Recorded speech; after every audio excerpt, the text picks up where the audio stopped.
আমাৰ যিসকলৰ sense of বিলঙিংটো লাগিব। মই গৌৰৱৰ চেন্স অফ বিলঙিং আছে নে নাজানো, কাৰণ তেওঁ যোৱা 2 বছৰ MP হিচাপে তেওঁ এটলিষ্ট এটা মেজৰ কাম ইয়াত কৰিব পাৰিলে। ফৰ এক্সাম্পল, মই ৰাজমাহ পুখুৰীটো ঠিক কৰিলোঁ। তেখেতে আমাৰ ৰজাদিনা যিটো পুখুৰী আছিলে, ৰজাদিনা যিখন জেগা আছিলে, সেইখনৰ কাৰণেও একেলগে তেওঁ মই দুইটা মিলিও কাম কৰিব পাৰোঁ। কিন্তু তেওঁ ক'তো এটা কাম এতিয়ালৈকে মই দেখা নাই। তেওঁ ভাল স্পীচ দিছে তেওঁলোকৰ কংগ্ৰেছৰ বিচাৰে, কিন্তু কাম ফিল্ডত কাম কৰাটো মই তেওঁক তেনেকৈ দেখা নাই।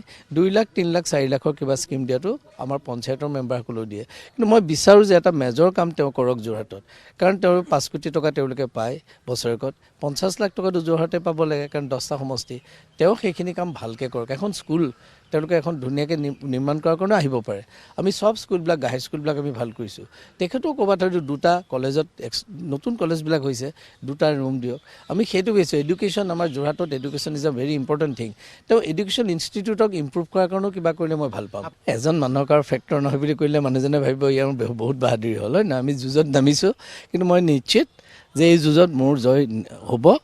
আৰু গৌৰৱক মই কি ক'ম আৰু, মইতো বেয়াটো, তেওঁতো আহিছিলে, কিন্তু তেওঁ নহাকৈ আচল কথা তেওঁ MP-তে ভালকৈ থাকিলে ভাল আছিল। আৰু মই জনাত কংগ্ৰেছৰ যিখিনি মানুহ আছে যোৰহাটত, তেওঁলোকে কিন্তু যথেষ্ট অফেণ্ডেড হৈছে। মই কাকো কিন্তু গৈ পেলাই হেঁচা দিবলৈ যোৱা নাই দেই, মই কাৰোবাৰ পৰা মানুহ আনি কৰিম। কিন্তু মই ভাবোঁ বহুতেই এইবাৰ ভোট নিদিয়ে চাব কংগ্ৰেছ ছাপৰ্টাৰ, কাৰণ they are not happy with the behaviour of mister Gogoi. হয়তো তেওঁৰ পাৰ্চনেল কথা, এইটো মই ক'ব নাপায় যদিও মোক বহুতে আহি কৈছিলে। কিন্তু মই কৈছোঁ, আৰু তেওঁলোকেও কৈছে, দাদা এইবাৰ আমি সহায় কৰিব বিচাৰোঁ। মই চাবা আকৌ দলে তোমালোকক কিবা কৰিলে আকৌ মোক দোষ নিদিবা, সহায় কৰিলে মইনো কেলৈ নালাগে বুলি ক'ম। সেইকাৰণে মই কৈছোঁ যে তেখেতে অকণমান গ্ৰাছ ৰুটত কাম কৰিব লাগিব, ইয়াত থাকিব লাগিব। আজি তেওঁ MP হিচাপে যোৰহাটত তেনেকৈ বিশেষ 2-3 দিন থাকে যায়গৈ, আৰু তেওঁতো এতিয়াতো প্ৰেচিডেণ্ট হ'ল, তেওঁ ইয়াত বেছিদিন থাকিবও নোৱাৰে। কিন্তু ষ্টেট প্ৰেচিডেণ্ট হিচাপে তেওঁ এসপ্তাহ যোৰহাটত থকা, তেওঁ MP হৈ থাকিবই নহয়, MLA হ'ব নোৱাৰিলে MP হৈ থাকিব, এসপ্তাহ যোৰহাটত থাকক। মই আছোঁ বৰ্তমান যোৰহাটৰ বিজেপি প্ৰাৰ্থী হিতেন্দ্ৰ নাথ গোস্বামীয়ে ইতিমধ্যে প্ৰচাৰ এক প্ৰকাৰ তেওঁ শেষ কৰিছে। প্ৰায়বোৰ পঞ্চায়তে তেওঁ 2-3বাৰকৈ মিটিং মাৰিছে, তেওঁ ৰিভাইজ কৰি আছে বুলি ক'ব লাগিব। এই মুহূৰ্তত সুধিব বিচাৰিম, মাত্ৰ 2টা দিনৰ পিছতে নিৰ্বাচন, এই মুহূৰ্তত আপুনি ৰেছপন্স মানে প্ৰথমৰ পৰা ধৰি শেষ মুহূৰ্তলৈকে ৰাইজৰ পৰা ৰেছপন্স? তাৰমানে এই মুহূৰ্তত আমি এইবাৰ খুব মানে জলদি আমি কামবিলাক কৰিবলগীয়া হ'ল, কাৰণ আমাৰ টিকেটবিলাক যেতিয়া দিছিলে তাৰ 2-3 পাছৰ পৰাই কোড অফ কণ্ডাক্ট আহি গ'ল। আৰু আমি এইবাৰ খুব কম সময়ৰ ভিতৰত আমাৰ নিৰ্বাচন হৈছে। আগতে 2 সপ্তাহমান মিনিমাম হয়, এইবাৰতো আমি 2 সপ্তাহ পোৱা নাই। তথাপি ইলেকশ্যন কমিশ্যনে এটা ভাল কাম কৰিলে, আমাৰ গোটেই অসমত এটা ভিত্তিত ইলেকশ্যনটো পতাৰ কাৰণে বহুত ফাইনেন্সিয়েলি বাৰ্ডেন গভৰ্ণমেণ্টৰ ওপৰত পৰা ৰিলিজ কৰাৰ উপৰিও তেওঁলোকে আমাৰ কি হয়, সাধাৰণতে বহুত সময়টো গুচি যায়। গতিকে একেলগে গোটেই ইলেকশ্যনটো পতাৰ কাৰণে মই ধন্যবাদ দিছোঁ। যদিও আমাক অলপ কম সময় দিছে, আমি তাক মেনেজ কৰি পেলাই আমি কাম বন কৰি আছোঁ। ৰাইজৰ ওচৰলৈ আপুনি গৈছে, আকৌ পুনৰবাৰ হিতেন্দ্ৰ নাথ গোস্বামীক যোৰহাটৰ বিধায়ক হিচাপে কিয় নিৰ্বাচিত কৰিব লাগে, ৰাইজৰ প্ৰতি আপোনাৰ সেই আহ্বান কিয়? ৰাইজে মোক ইমান দিন ৰাখিছে, প্ৰায় 25টা বছৰ মই বিধায়ক আছোঁ। প্ৰথমে 15টা, পিছত 10টা, মাজত এটা গেপ আছিল। সেই সময়ত আমাৰ দিন বৰ বেয়া আছিল। আপোনালোকে জানে মই এজন আঞ্চলিক দলত আছিলোঁ, দলৰ অৱস্থা খুব বেয়া আছিলে, আমি নোৱাৰিলোঁ সেই 10টা বছৰ। বাকীখিনি সময় আছোঁ। আৰু এটা কথা মই ক'ব বিচাৰোঁ যে যোৰহাটৰ মানুহৰ লগত মোৰ এটা আত্মিক সম্বন্ধ আছে। মই সাধাৰণতে ধনী দুখীয়া বা তেনেকুৱা ধৰণৰ বিচাৰ নকৰোঁ, আৰু মই সকলোৰে লগতে সমান ব্যৱহাৰ কৰোঁ। আৰু সেইকাৰণে মানুহৰ লগত এটা মোৰ ৰিলেশ্যন আছে। ভোট দিয়া নিদিয়াটো তেওঁলোকৰ কথা, কিন্তু মানুহৰ মোৰ বিৰুদ্ধে কোনো এটা আজিলৈকে আঙুলি টুৱাব পৰা নাই। আজি ঘপককৈ দেখিলোঁ প্ৰতিদিনত এটা নিউজ লাগিছে ব্ৰহ্মপুত্ৰৰ পানীটোত মই হেনো কৰিলোঁ। আৰু সেই সময়ত কংগ্ৰেছ চৰকাৰে 2 বছৰ পানীৰ পাইপ কিনি পানী নোলোৱাকৈ পাইপ সোপা কিনিলে। এতিয়া তেওঁলোকে আকৌ মোক ক'ব আহিছে, আমিতো পানী আনিলোঁ, এতিয়া যোৰহাটলৈ আমি টাউনলৈ এতিয়া পানী আনিবলৈ ব্ৰহ্মপুত্ৰত সক্ষম হ'লোঁ। তেতিয়াও কংগ্ৰেছে কাম নকৰা কামটো আমি 5 বছৰমান লাগিলে, কোম্পানীবিলাক নহা হ'ল, কোম্পানীৰ মানুহ নহা হ'ল, লুট কৰিলে আমাক। আৰু তেতিয়া মই খুব টানি আমি কাম কৰাৰ কাৰণে 4খন পঞ্চায়তে ব্ৰহ্মপুত্ৰৰ পানী পালে। তেওঁলোকে গমেই নাপায় পানী কেনেকৈ আহিছে। গতিকে এতিয়া এই মুহূৰ্তত মই কওঁ যে মই সততাৰে নিষ্ঠাৰে মই যোৰহাটত কাম কৰোঁ, কিন্তু মোৰ এগেইনষ্টত তেনেকৈ কথা ক'ব নোৱাৰে। ইলেকশ্যনৰ সময়ত হয়তো মোক অলপ সেৱা কৰাৰ কাৰণে এইবিলাক কৰিছে। যোৰহাটত বহুখিনি কাম ইতিমধ্যে হৈ গৈছে, কিছুমান কাম অনগয়িং হৈ আছে। আপোনাৰ দৃষ্টিত আৰু মেজৰ কেইটামান কাম যোৰহাটত কৰিবলগীয়া ঠাউকতে কেনেকুৱা? না, আমাৰ মেজৰ কাম 2টা আছে। এটা হৈছে ছুপাৰ স্পেচিয়েলিটি হস্পিটেলটো ডিক্লেয়াৰ কৰাৰ লগে লগে এইটো মোৰ কাৰণে হিউজ ৰেছপনচিবিলিটি যে ছুপাৰ স্পেচিয়েলিটি হস্পিটেলখনৰ কেইটামান ব্ৰাঞ্চ অন্তত 3-4 বছৰৰ ভিতৰত আমি কমপ্লিট কৰিব পাৰোঁ। ছুপাৰ স্পেচিয়েলি গোটেইবিলাক ব্ৰাঞ্চ কৰাটো সম্ভৱ নহয় একেকোবতে, ইট উইল টেক টাইম। কিন্তু মোৰ কথা যেতিয়া ডিক্লেয়াৰ কৰি দিলে আমি যিকোনো নিষ্ঠাৰে সৈতে, বিশেষকৈ আমাৰ যোৰহাটৰ মানুহবিলাকৰ কোনটো বেমাৰত বেছিকৈ ছাফাৰ কৰে, এইটো মেডিকেলৰ পৰা মই উলিয়াব পাৰিম কোন বেমাৰত বেছি পেচেণ্ট আহে, সেই পাৰ্টিকুলাৰ বেমাৰকেইটাক লৈ ছুপাৰ স্পেচিয়েলিটি হস্পিটেল আমি প্ৰায়ৰিটি দিম। আৰু মোৰ এটা ইচ্ছা আছে এটলিষ্ট 3 পৰা 4 বছৰৰ ভিতৰত আমি ছুপাৰ স্পেচিয়েলিটি হস্পিটেলৰ সেই উইংকেইটা আমি চালু কৰিব পাৰিম। একেলগেতো সম্ভৱ নহয়, সেইটো 1। 2, খোৱা পানীটো যিটো খোৱা পানী নগৰত আমি দিবলৈ সক্ষম হ'লোঁ। নগৰ এতিয়া আমি দুটা ৱাৰ্ডকৈ দিব বিচাৰিছোঁ, কেলৈ পাইপবিলাকে যাতে ৰাস্তাবিলাক নষ্ট নকৰে। এইটো এই মাহৰ ভিতৰতে আৰম্ভ হ'ব এই গোটেই কামখিনি। আৰু মই নিজে চেক কৰিছোঁ পানী ক'ৰ পৰা কেনেকৈ উঠাইছে, আমাৰ সকলো লোকেল ইঞ্জিনিয়াৰক এবাৰ দায়িত্ব দিয়া হৈছে। আৰু গোটেই কামখিনি ইমান নিয়াৰিকৈ আমি 3-4 বছৰৰ ভিতৰত কৰিব পাৰিছোঁ। প্ৰায় 60 কোটি টকা আৰু অলপ দিব বোধ কৰোঁ চৰকাৰে, আৰু কাম অলপ আছে। গতিকে আমি সেই কামটো আমি মেটেৰিয়েলাইজ কৰিব পাৰিছোঁ যে বিশুদ্ধ আৰ্ছেনিকমুক্ত পানী নগৰে পাব। এতিয়া গাঁৱে পাবৰ কাৰণে ক'লোৱেই নহয়, কংগ্ৰেছৰ দিনত 300 কোটি টকা পাই 2 বছৰত পাইপ কিনি বাকী কাম নকৰিলে। আমি জোৰ জবজ কৰি পেলাই 4খন পঞ্চায়তত দিলোঁ, কোম্পানী পলাই গ'ল। আৰু এতিয়া আমি সেইকাৰণে নতুনকৈ গাঁৱলৈ কাৰণেও আমি এটা প্ৰজেক্ট বিচাৰিম। এই প্ৰজেক্ট ছাকচেছফুল যিহেতু বাই নৱেম্বৰ হৈ যাব, গতিকে আমি চৰকাৰৰ পৰা নেক্সট প্ৰজেক্টটোৰ কাৰণে আনিম। আৰু আমি স্বাস্থ্য আৰু খোৱা পানীৰ ক্ষেত্ৰত তেখেতে গুৰুত্ব দিব আৰু উন্নয়নৰ ধাৰা য'ত অব্যাহত ৰাখিবৰ কাৰণে পুনৰবাৰ তেখেতক বিধায়ক হিচাপে নিৰ্বাচিত কৰাটো বিচাৰিছে। এতিয়া সময় নিৰ্বাচনৰ প্ৰসংগ লৈ আপোনাৰ প্ৰতিদ্বন্দ্বী গৌৰৱ গগৈ কৈছে যুঁজ এখন হ'ব, যুঁজ হৈছে নেকি? যুঁজটো সদায় হ'ব, সৰু যুঁজে হ'ব, ডাঙৰে যুঁজ, ইট ইজ এ যুঁজ, নহয় জানো? গতিকে তেখেতে মই নাজানো কেনেকৈ তেওঁ কেম্পেইন কৰিছে। মোৰ নিজৰ কেম্পেইনটো মোৰ ধৰণে মই কৰিছোঁ। বহুতে কৈছে য়ং ল'ৰা ছোৱালীখিনি লৈ তেখেতে কেম্পেইন কৰিছে, মই বেয়া পোৱা নাই। কাৰণ তেওঁ মোতকৈ বয়সত তেওঁ যথেষ্ট সৰু, গতিকে তেওঁ য়ঙৰ লগত মিলিছে। মই য়ঙৰ বাদেও আমি ছিনিয়ৰ মানুহখিনিৰ লগতো মিলি আছোঁ, সকলো লগত মিলি আছোঁ। যোৱা নিশা আপোনাৰ ঘৰলৈ প্ৰায় 300 য়ং জেনেৰেশ্যনৰ কলেজৰ ল'ৰা আহিলে, যুৱক আহিলে।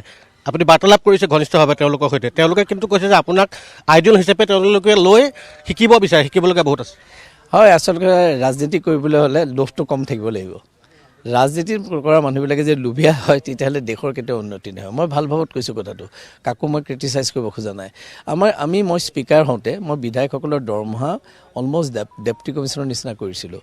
তেতিয়া বহুতে মোক আপত্তি কৰিছিলে বিভিন্ন যে এইটো বৰ বেছি হ'ব নেকি।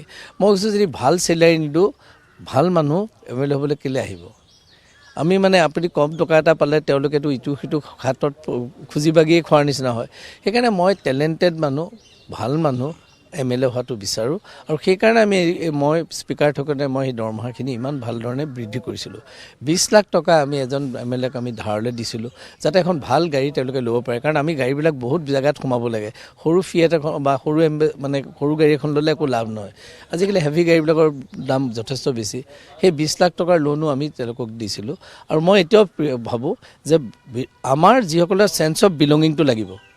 মই গৌৰৱৰ চেন্স অফ বিলিং আছেনে নাজানো, কাৰণ তেওঁ যোৱা 2 বছৰ MP হিচাপে তেওঁ এটলিষ্ট এটা মেজৰ কাম ইয়াত কৰিব পাৰিলে। ফৰ এক্সাম্পল মই ৰাজমা পুখুৰীটো ঠিক কৰিলোঁ। তেখেতে আমাৰ ৰজাদিনা যিটো পুখুৰী আছিলে, ৰজাদিনা যিখন জেগা আছিলে, সেইখনৰ কাৰণেও একেলগে তেওঁ মই দুইটা মিলিও কাম কৰিব পাৰোঁ। কিন্তু তেওঁ ক'তো এটা কাম এতিয়ালৈকে মই দেখা নাই। তেওঁ ভাল স্পীচ দিছে তেওঁলোকৰ কংগ্ৰেছৰ বিচাৰে, কিন্তু ফিল্ডত কাম কৰাটো মই তেওঁক তেনেকৈ দেখা নাই।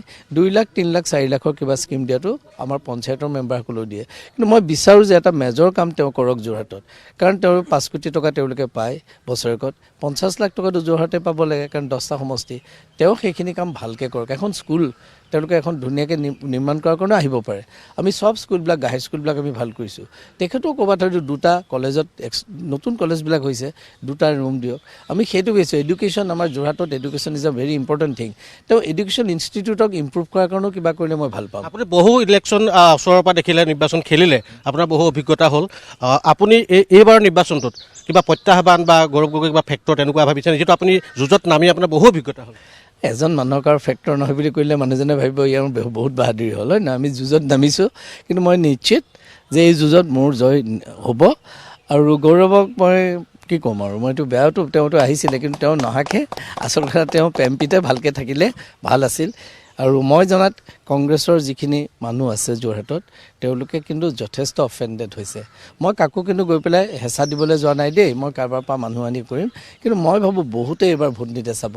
কংগ্ৰেছ ছাপৰ্টাৰ, কাৰণ they are not happy with the behaviour of mister Gogoi.